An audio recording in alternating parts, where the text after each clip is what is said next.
যা বুঝলাম, ননির পুতুল টাইপ মেয়েরাই কিন্তু আদতে লাইফে সুখে থাকে।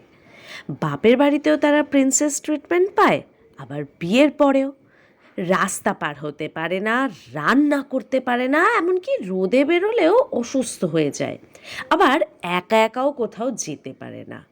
কিন্তু বিশ্বাস করো, এদের কষ্ট করতেই লাগে না। কারণ এরা কিছু করতে গেলেই তো সবাই ছুটে আসে।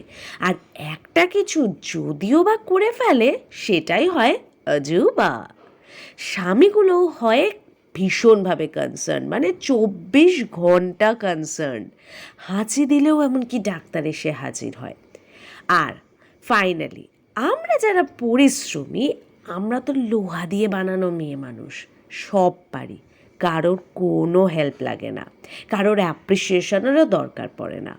শরীর খারাপ লাগলেও বা কী, আর মন খারাপ হলেও বা কী, আমরা সব সহ্য করতে পারি।